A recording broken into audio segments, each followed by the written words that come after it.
哇，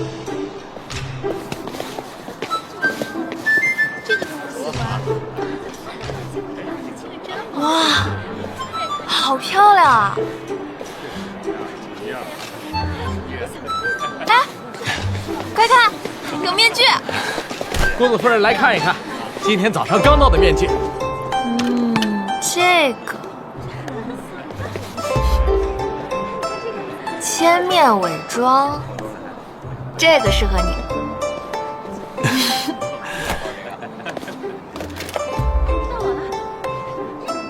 明媚狡黠，这个也适合你。行人坐花灯，教序情长。走，去看看。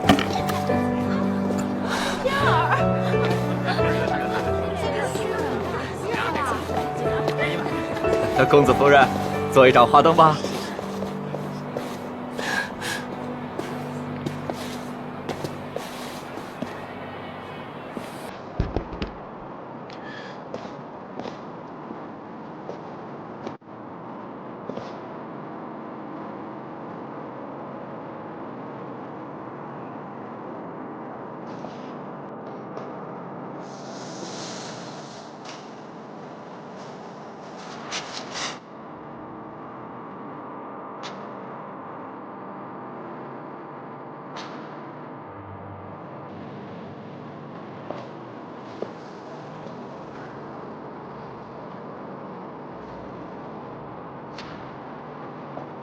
我来。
来，你在写什么？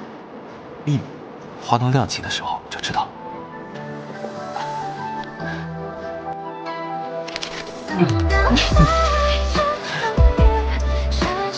哎，你没事吧？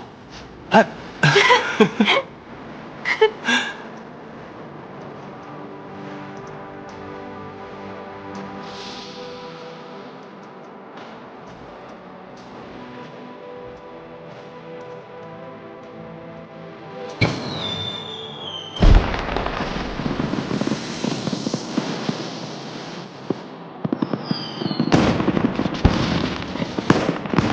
你看那个，好好看。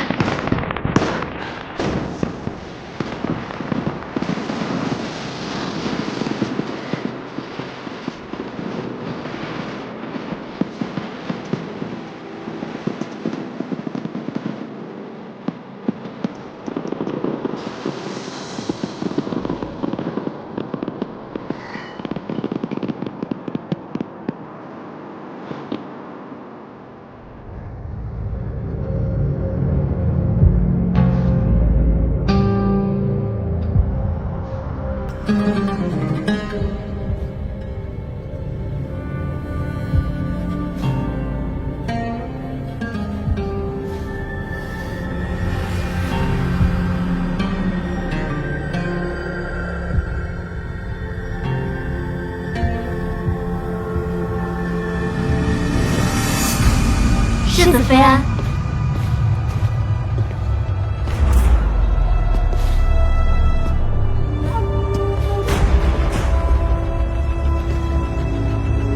世子妃安，世子妃安。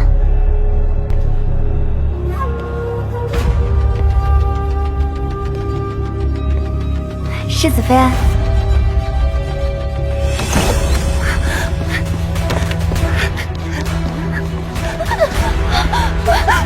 世子妃，救救我！王公子他喝多了，他要强迫我。世子妃，王公子对你一往情深，不如你就依了他。这是怎么回事？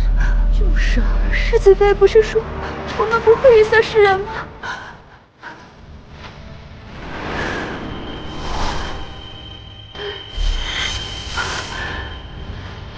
手马上疗效。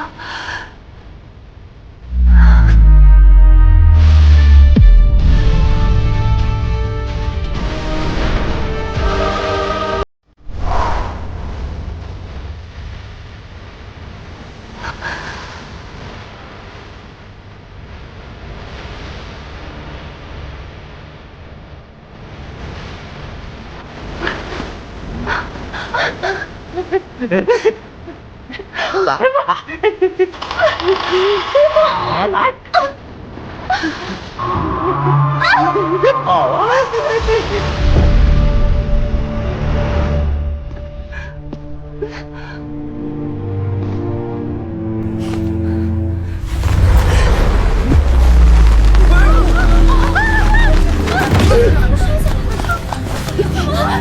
来人呐！快死人了！快叫郎中！有没有人管他呀？怎么会这样呢？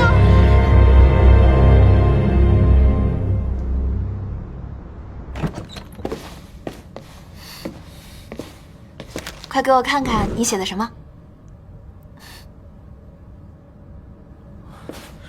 世子妃，精武坊有个乐师出事了。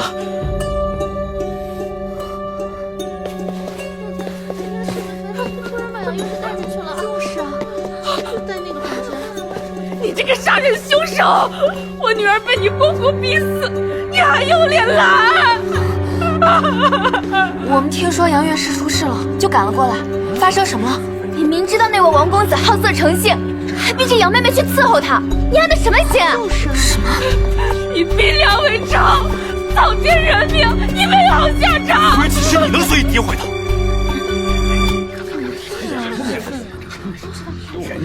你若是没有证据，别怪我对你不客气。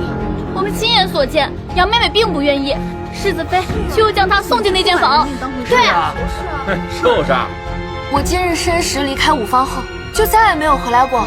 他刚刚一直与我在一起，怎么可能在五方？你们都是在一起的，你自然向着他了。哎，是啊，让开，让开，让开！江雪莹，你涉嫌精武坊命案，随我们回衙门一趟。看你们谁敢！难道世子妃就可以罔顾律法，草菅人命吗？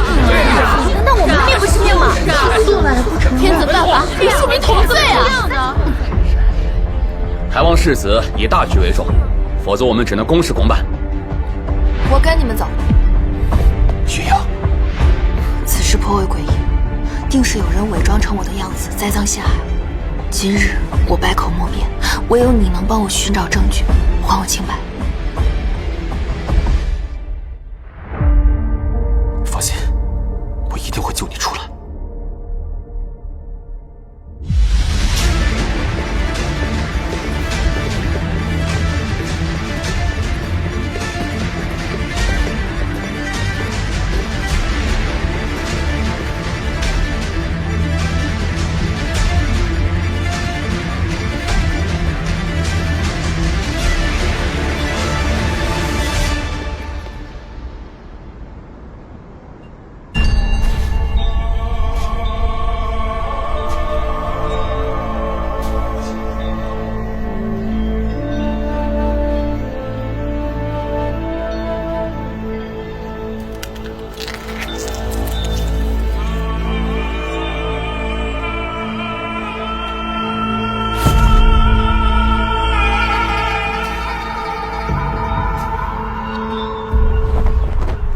店主可曾见过画轴上的女人？哦，是他。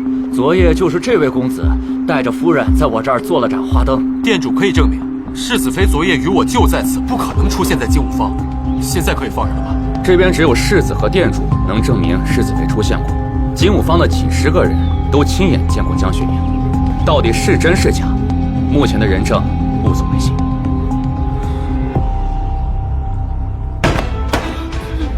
昨夜金武坊跳楼的乐师到底怎么回事？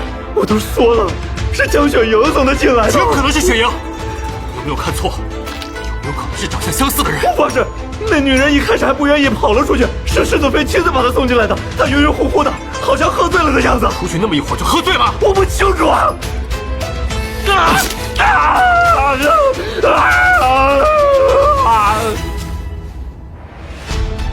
根据武坊中人的说法，我是有时来到的武坊，进入大堂后便上了楼。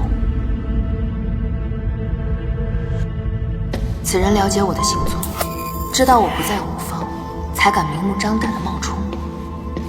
然后我遇到了杨乐师，安慰了他几句，扶着他再次进入房间，说他不悦我，为什么要顺从地进去？难道他被控制了？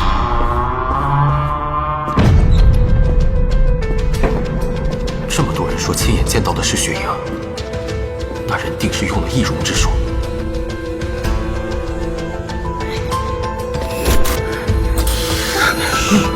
世子妃，救救我！来嘛！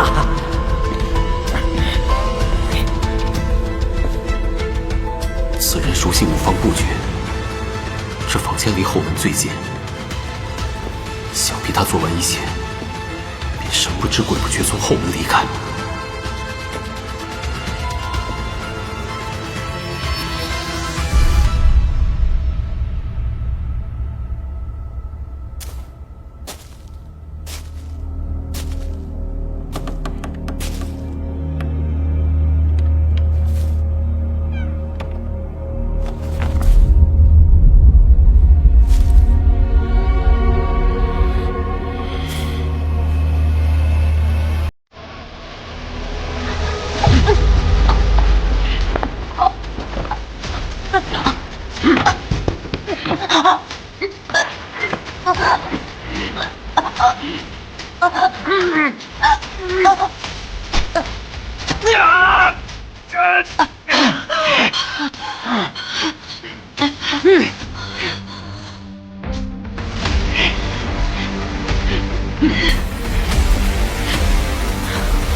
站住！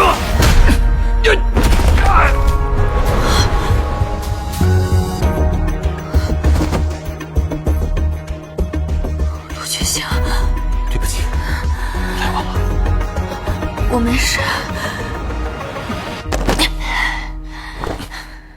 竟是他！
儿子，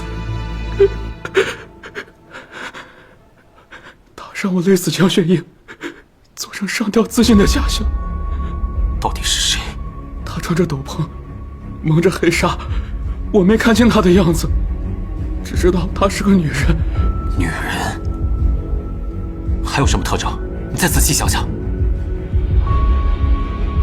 她身上有股香气，手腕上戴着一串铃铛手链。铃铛手链？是银铃铛，那是他给我银钱的时候，我看到了。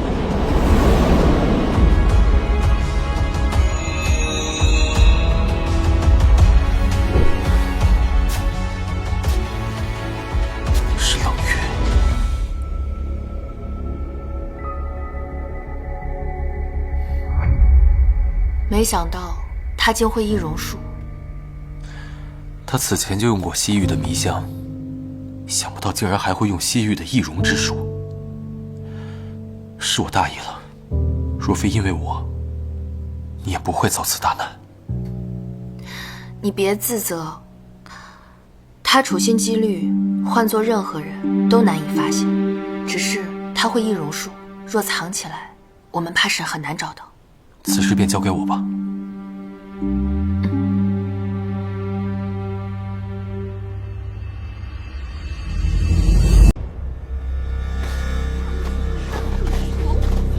这郡王府谁出事了？这都不知道。我听说世子妃在狱中畏罪自杀了，好像是强迫乐师做皮肉成瘾。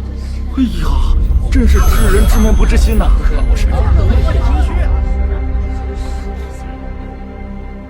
你说什么？江雪莹死了？此话当真？她真的死了吗？哎呀，陆居情今日找借口把祖母诓到外庄去住，才敢在府上挂上晚帐。江雪莹获罪后，自缢在牢里。哎，此事不可声张，连葬礼都不办了。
上一世，陆良就是在科考告中后，步步高升，最后封侯拜相。先生还特意叮嘱，说我命中有诰命之愿。夫君，你可得加把劲儿啊！我还等着风风光光的做诰命夫人呢。好，我定会努力读书，一举夺魁。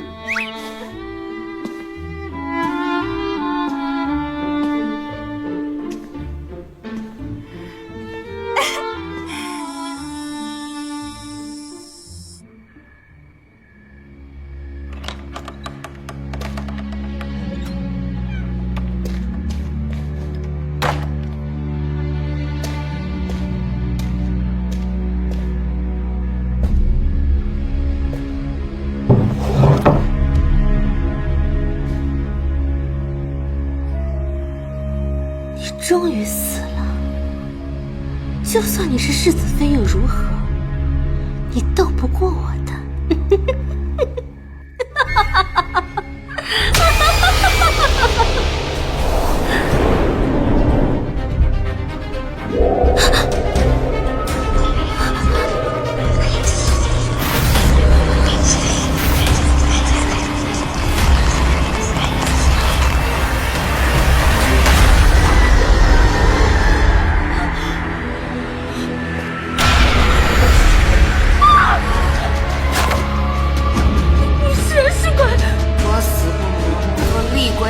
放了你，为了得到陆军行污蔑我名声，说我逼良为娼，还买杀手要我的命。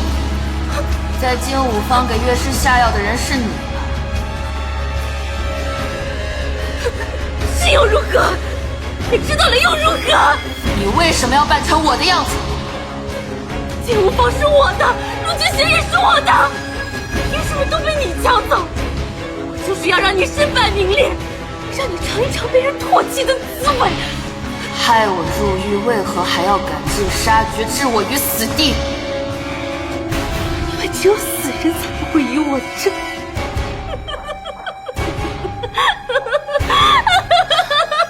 很好，进来吧。冷月，你方才亲口承认罪行，在场之人听得真真切切。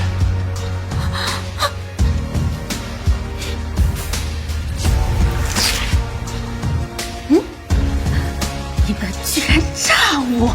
你以为只有你会西域的印吗？我们正是以其人之道还治其人之身。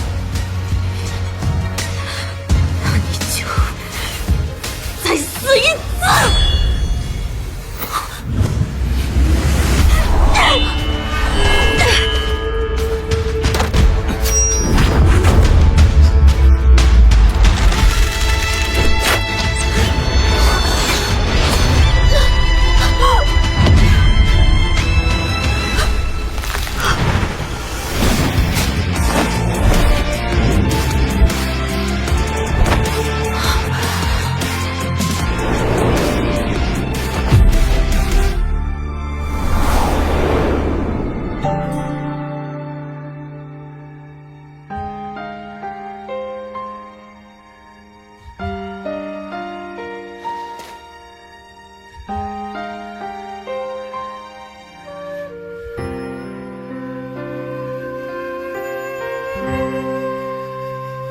此前安排你假死，还需给家里个交代，以免造成恐慌。今晚就先委屈你在此休息。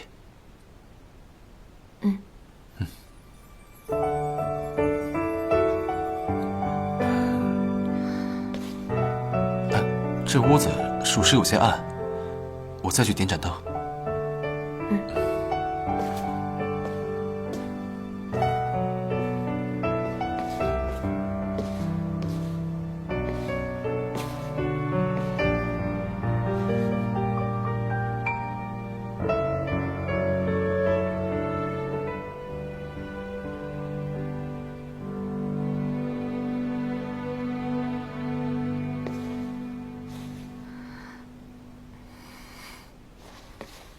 这玉佩可是枕巾？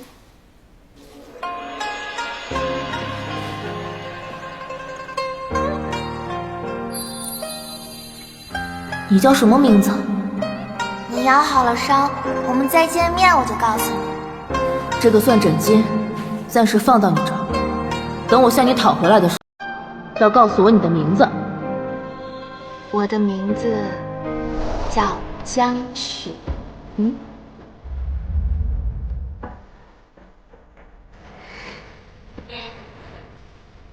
原来你才是当年救我之人。我没想到我们之间的缘分原来这么早就开始了。我们经历了这么多，其实我应该早一些向你表明我的心意的。我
你在做什么？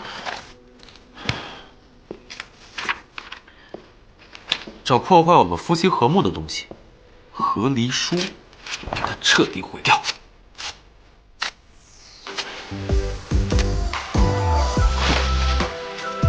我那儿还有一个。你再说，再说，今天谁也别想起床。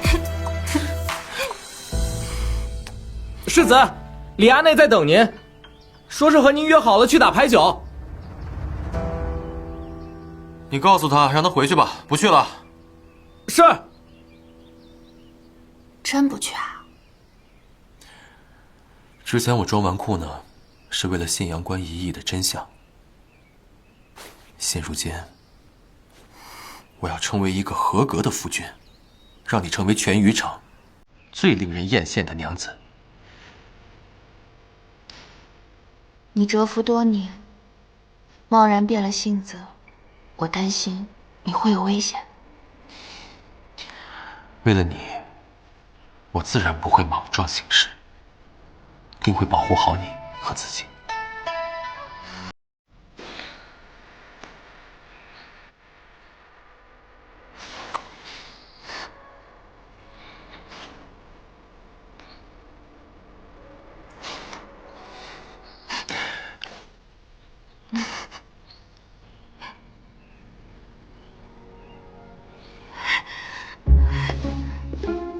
江雪莹没死，为什么没死？明明都下了葬，明明都已经……哎呀，你晃得人心烦，还让不让人读书了？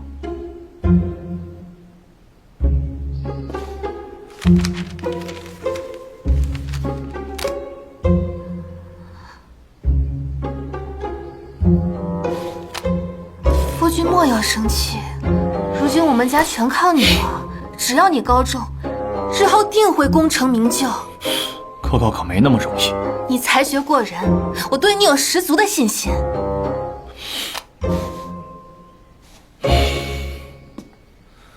我还真有个中举的法子，只不过需要些银钱。钱，就知道钱。礼部尚书公子恩师贾大儒连续几年押中策论考题，若是能得到他的指点，还怕考不中？只是要见贾公，需打通关系。可是我已经没有钱了，带的嫁妆都已经花得差不多了。难不成要眼睁睁地看着这个机会白白溜走吗？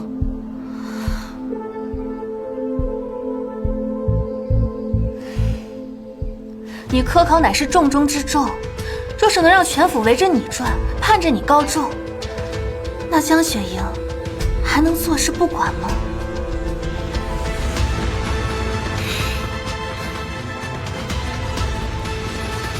夫人有法子，我会帮你的。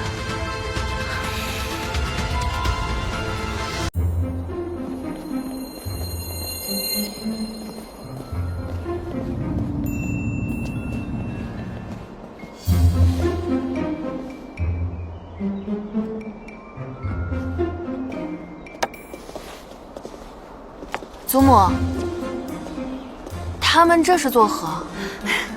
姐姐前2天出了事，我这心里啊一直不踏实。找人一算，说是府里的风水有问题，就请道长来调一调，求个安心。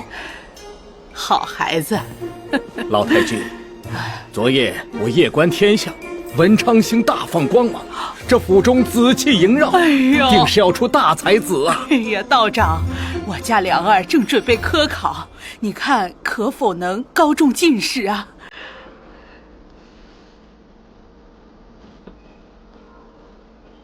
这公子之妻命中旺夫啊，公子定能金榜题名。哎呦，这段时日，府里诸事皆以他夫人一愿为先，全力相助，他为公子祈福。哎呦，玉儿啊，我陆家有望出进士了，你定要为梁儿多多祈福。雨儿自是全心全意，只是之前犯错，被姐姐禁了足。当下自然是以堂弟科考为大事，禁足不足为道，解了便是。多谢姐姐宽宏大量。雪莹，良儿科考为重，你定要全力配合。那是自然。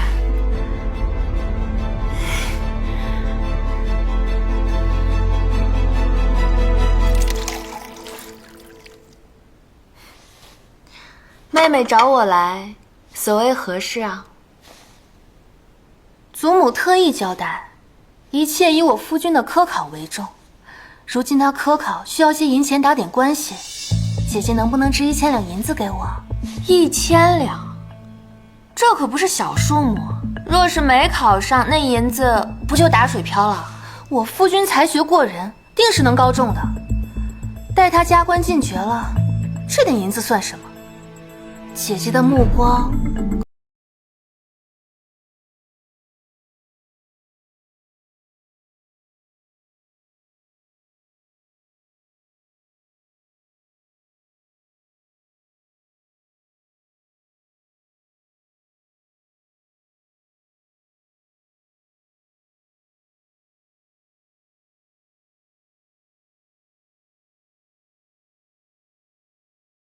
借些银子总可以了吧？行，肯定是行。但若是没考上，这银子该如何？若是没考上，这银子我1分不少的还你。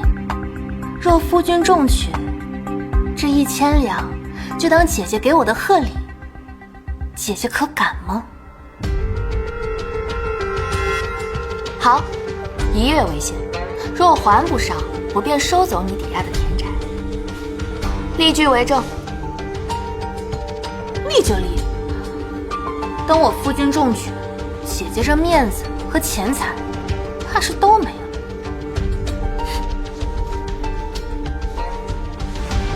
陆良的本事我再清楚不过，上一世若不是我盯着他苦读，想中举绝无可能。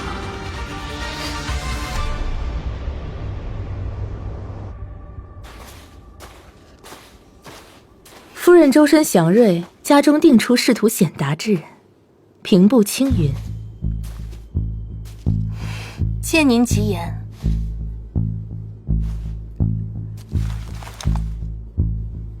夫人两世积福，才得这般机缘，定要好好把握。两世积福，我重生一次，不正是两世？这是真神仙啊！仙姑，请留步。我夫君马上就要科考了，还请仙人指点一二。公子命带将相格局，将来必定位极人臣。只是今年流年不利，命宫犯煞，科考之途恐有波折。仙人可有破解之法？本月初5，文昌星大盛，若能借此助其运势，我应当如何做呀？还请仙人明示。宴请四方宾客，为公子的科考再添助力。记住，必须在初5这日。初5是科考的最后一日，还没放榜就宴请吗？夫人莫要担忧，人越多法力越强，齐聚一堂，福泽加持，定能助公子高中榜首。榜首，多谢贤人指点。夫人两世积福，才得这般良机，切要好好把握。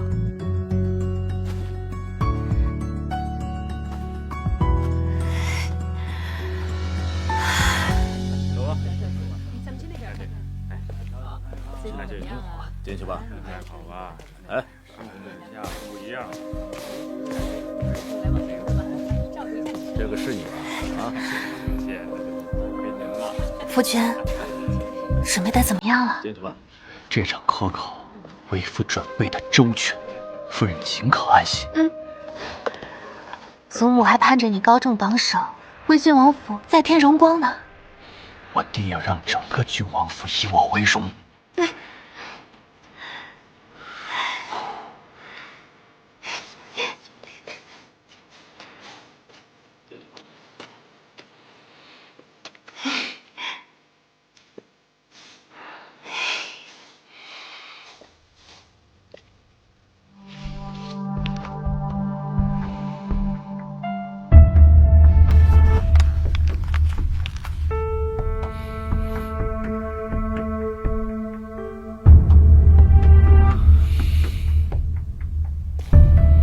姓名？陆良。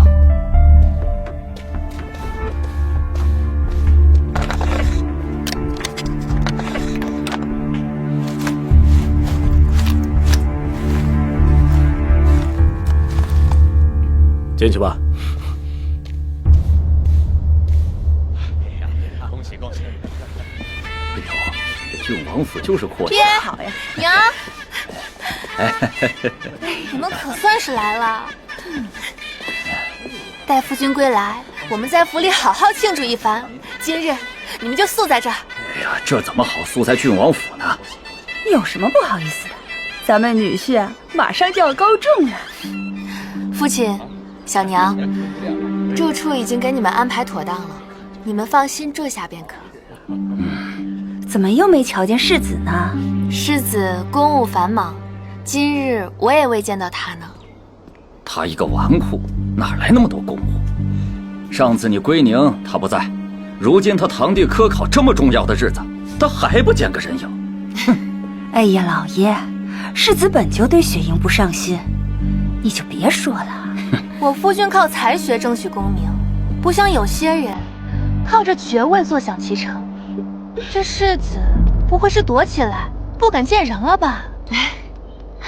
我与世子于郡王府中操持，各司其职，不像妹妹整日里把希望寄托在夫君身上，倒像是个没主心骨的。父亲，小娘，快入座吧，老太君在里面等着呢，马上开席了。哼！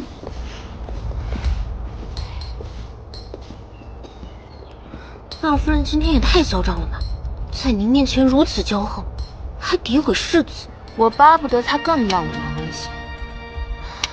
好戏才刚刚开始，我交代你的事情，都明白了吗？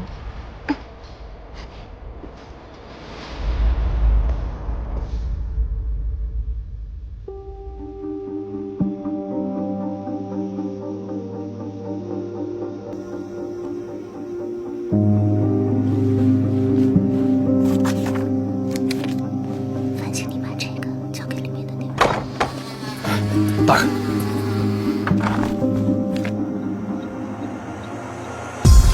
有人举报，考场有人作弊，给我查！令堂最近可还好啊？好，恭喜恭喜恭喜老太君，恭喜恭喜！公子回来了！这不是还有1个时辰才结束吗？怎么就回来了？莫不是夫君文思泉涌？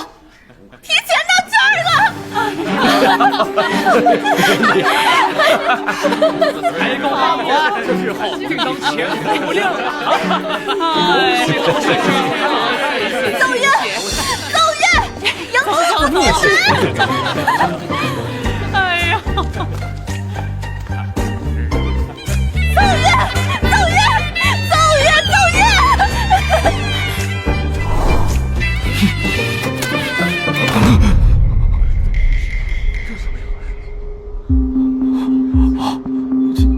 家里这么多人啊！自然是妹妹特意请来，提前贺喜，庆祝你一举高中。二弟，你怎么被送回来了？难不成是突发疾病，不能继续考试了？考生陆良，考场作弊，藐视科考威严，着令其终身不得再参加科考，以此为戒。我夫君饱读诗书，只为科考扬名，你们是不是弄错了？对啊对啊，你们是不是搞错了呀？这是从他身上搜出来的，证据确凿，终身禁考已是轻罚，好自为之吧。孽障，孽障！陆良，你不是说你准备周全了吗？郡王府世大受皇恩，竟出了这等心情不堪之人啊！作弊被人丢回府，真是把祖宗的脸都给丢尽了。对呀，来人，上家法！祖母，我也是一时糊涂啊！祖母，陆家怎么出了你这么一个不孝子孙呢？到祠堂去，对着列祖列宗跪着去！祖母，祖母知错了，祖母，祖母，江家的脸都被你给丢尽了，居然还大摆筵席！走，咱们也走吧。哎呦，走吧。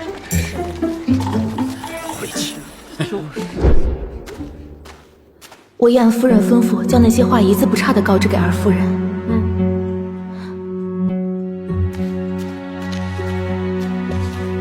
夫人，您让仙姑去帮二夫人大办宴席，不是又给了她机会长脸吗？他认定陆良能高中，想出尽风头。可陆良惯会投机取巧，他小抄我都见过，所以到时你去贡院送封信。说得对，是该举报他，不然对那些寒窗苦读的学子们太不公平。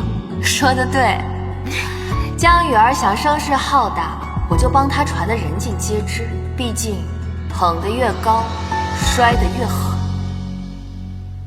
我原以为你是个做事沉稳的孩子，当初你大宴宾客，我就觉得不妥当。可是你跟我说呀，这道长灵验得很，说得头头是道。祖母，雨儿只是想着……你想让全余城的人看我们家的笑话？要不是你有身孕，我也让你跪祠堂去。雨儿知道错了，告诉那个孽障，今日起滚回老宅修缮祖屋，没有我的口信，不准他回来，别让我再见到他。是，雨儿知道了。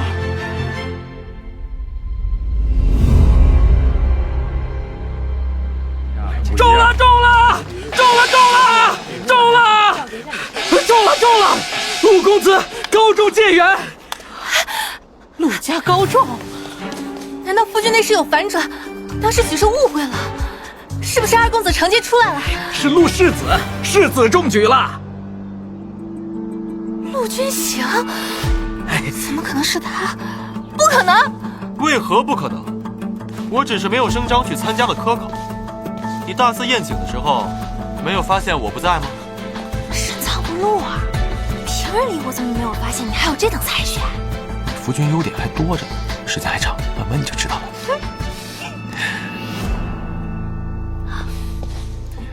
祖母，君行，真的吗？正式的文书一会儿就到。啥？谢老太君。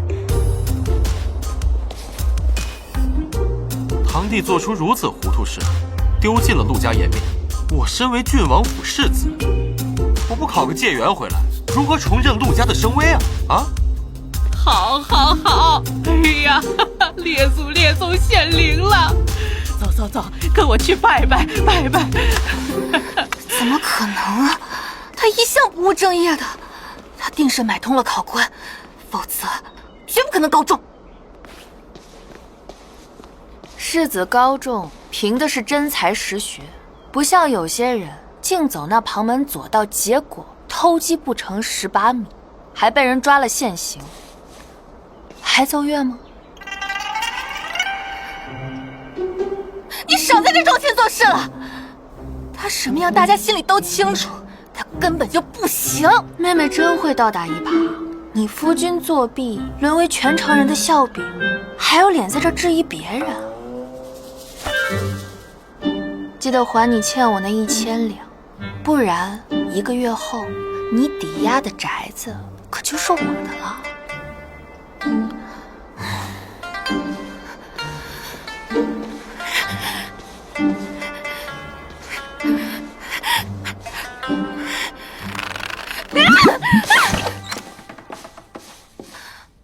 你怎么回来了？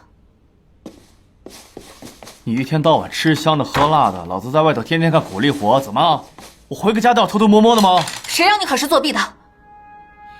你给我闭嘴！要不是你找了那么多人大办宴席，我至于沦落到如此地步吗？你怪我？为了让你中举，我前后使了多少力气？不仅欠了江雪莹一大笔银子，差点连我小娘的铁铲都赔进去了。我现在就是整个云城的笑话。你笑话？还不是你天天说我能高中，跟中了邪似的，活该你！我真是瞎了眼，以为你有真本事，没想到你连陆军行都比不上。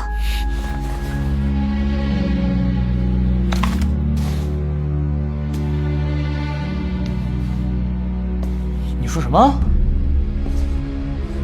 陆军行随便考都能考中解元，你呢？本来好好的前程全被你毁了。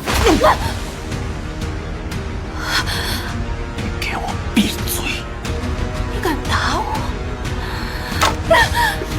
你敢打我？打你又如何？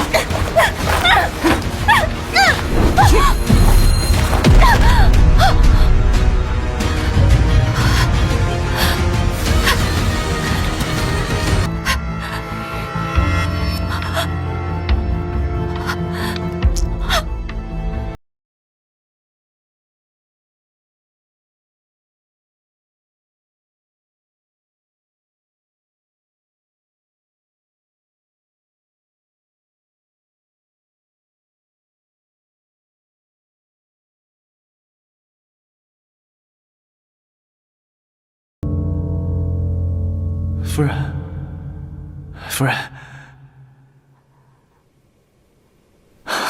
夫人，你醒了？孩子，我的孩子呢？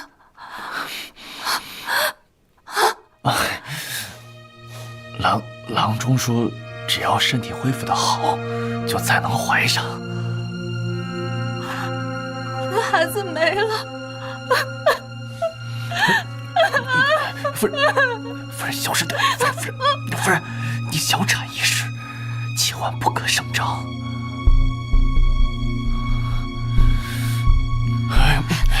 你听我说，你听我说，我现在被府上赶出去了。若让他们知道你肚子里的孩子没了，我们以后在府上就毫无立足之地了。往后可怎么办啊？好了，你还会怀上的。重活一世，老天为什么还是如此对我？啊？为什么你跟上一世不一样了？上一世你明明高中了。不是你魔怔了吧你？什么上一世啊？你会中举，成为宁王权臣，飞黄腾达，封侯拜相，为什么会不一样啊？夫人，你说的是真的？是真的。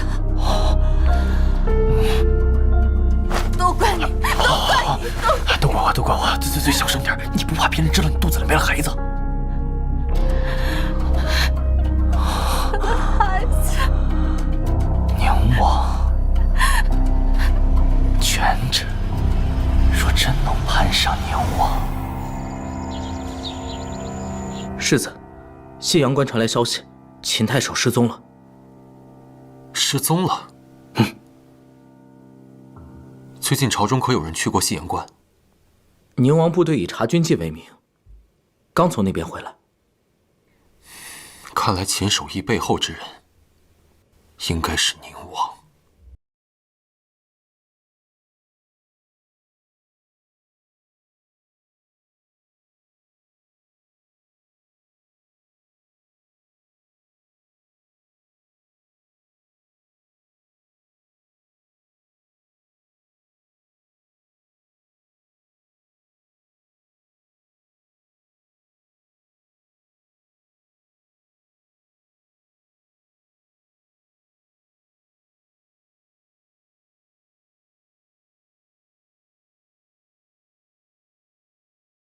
投名状，多谢王爷。难道我夫人说的是真的？宁王会是我的靠山？你是说堂弟在修缮整理老宅的时候，发现了父亲多年前寄过来的书信？正是。二公子说那信是前几年寄过来的。父亲的家书为什么会寄到老宅呢？二公子说许是信寄错了地方，他也将信收好，等他能回府时再把信给您带过来。他还说让您给老太君求求情，早日把他放回来。我现在便去看看。世子，老宅到了。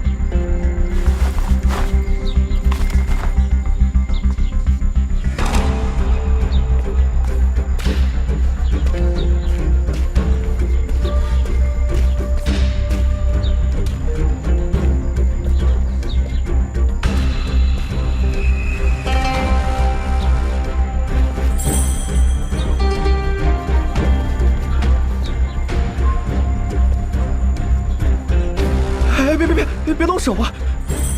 你是谁？我只是飘香阁的一个伙计，有人给了我10两银子，让我来这里取东西的。世子预料的没错，老宅果然有埋伏。是谁要害你？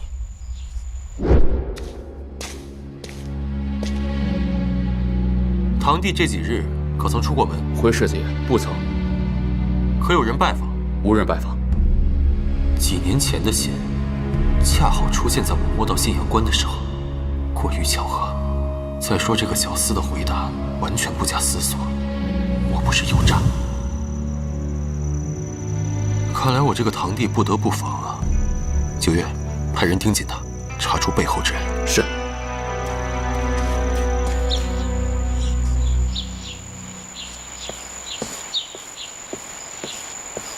夫人，最近1个月的采买账目有些蹊跷。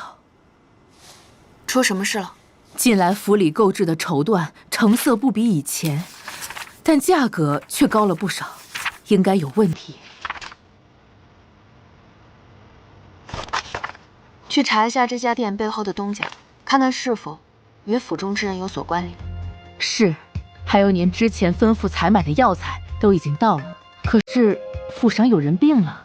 没人生病，不过很快就要用到了。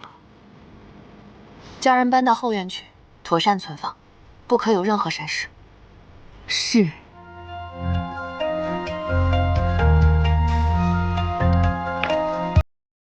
算算日子，时候将近了。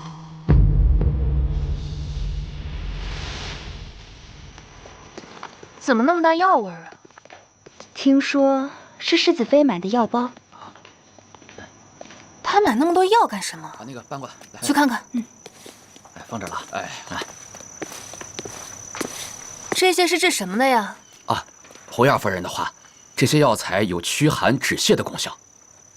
买这么多药，想开医馆不成？驱寒止泻，听着像是治瘟疫的。哎，别说那么多，干活吧。啊，好。上一世，信阳关5月大疫，死伤无数。他提前备药，不会是预知此事吧？江雪莹，她也重生了。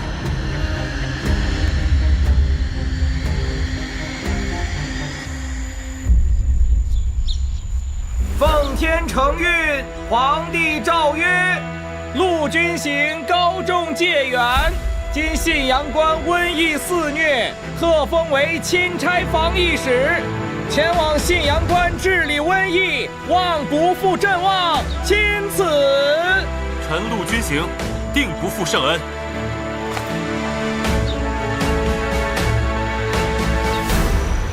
你到了信阳，出门记得带布巾，瘟疫肆虐，极易传染，定要多加小心才是。怕什么？夫人不是让我提前带了那么多药材过去吗？不过我倒是好奇啊，你让我提前备药，难道是预料到那边会有瘟疫？信阳地势低洼，如今又遇梅雨时节，湿气易滋生疫病。我之前在医书上看到过类似的记载，提前备药，以防万一罢了。我这一走就是月雨，夫人只与我说这些吗？我在寺里给你求了一个平安符，你一定要随身带着。雪阳，我会想你的。好好照顾自己，平安归来。否则怎样？否则，我还有一份和离书呢。好啊，你还存着这份心呢？跟你说笑呢。我会日日为你祈祷，一定要平安归来。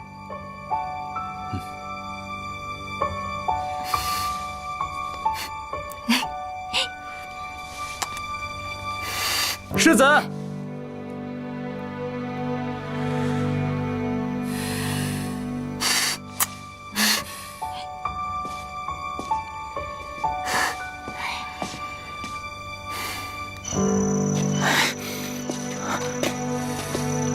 你最好有天大的急事儿。属下按您的吩咐，一直监视着二公子。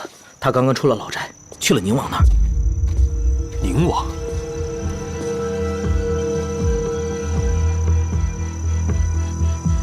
原来堂弟背后的人是宁王。另外，宁王派出了4个死士，深夜出发去了信阳。我们就要启程，宁王这个时候派人过去，属下担心对您不利。他的人是去找秦守义。秦守义在信阳多年，一直在为他效力。他手上应该有宁王贪腐的证据。宁王想杀他灭口，我们要派人尽快找到他。是。此前的事，算是你一事。接下来，本王给你个差事，随陆军行一起去信阳，帮我监视他。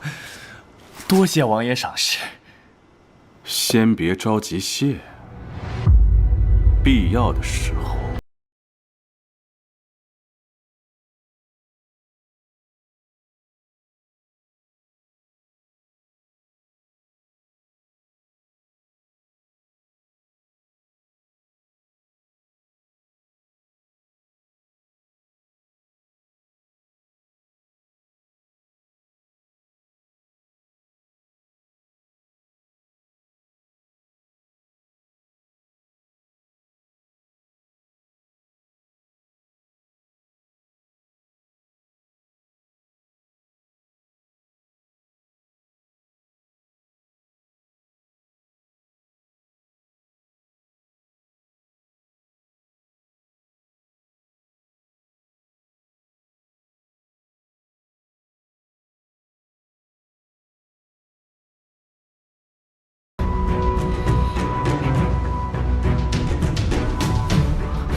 大哥是世子，圣上刚亲封他为防御使。凭他一个介元能当上钦差防御使，是本王在圣上面前举荐，他才得以有这官职。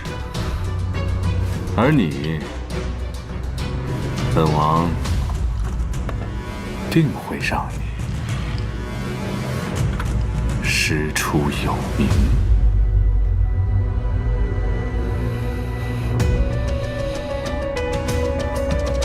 多谢王爷。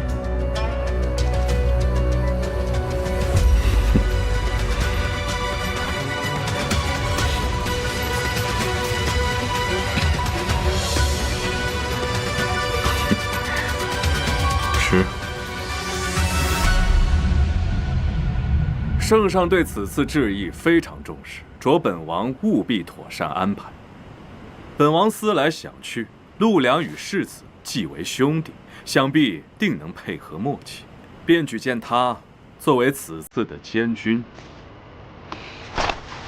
承蒙圣上与王爷厚爱，臣感激涕零，定不辱使命。此行很快出发，你先下去准备。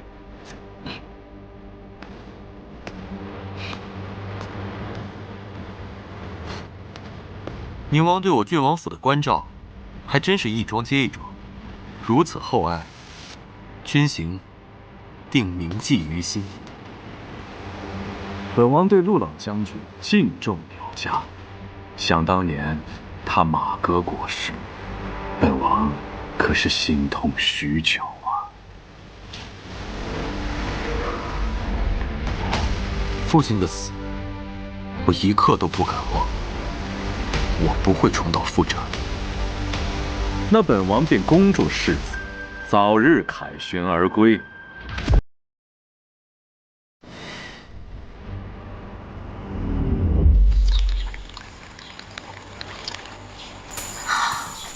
好了，他们都在等你呢，快去吧。我会早去早回，平安回来。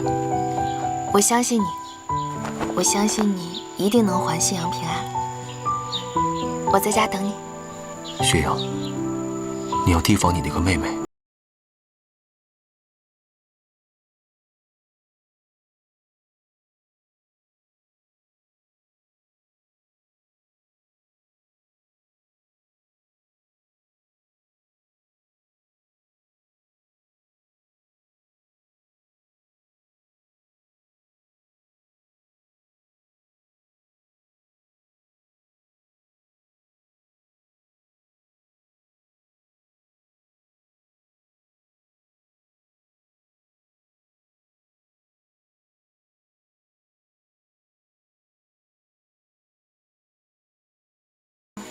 还不如我夫君。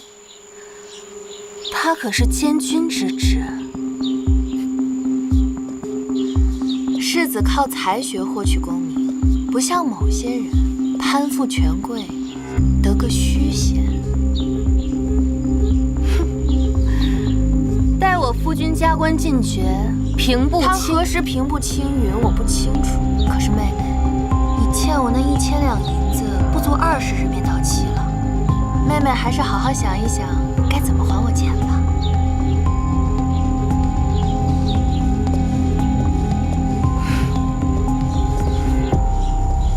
陆军行终于走了，姐姐，现在府上就剩你我2人，既然都是重生归来，看看这次鹿死谁手。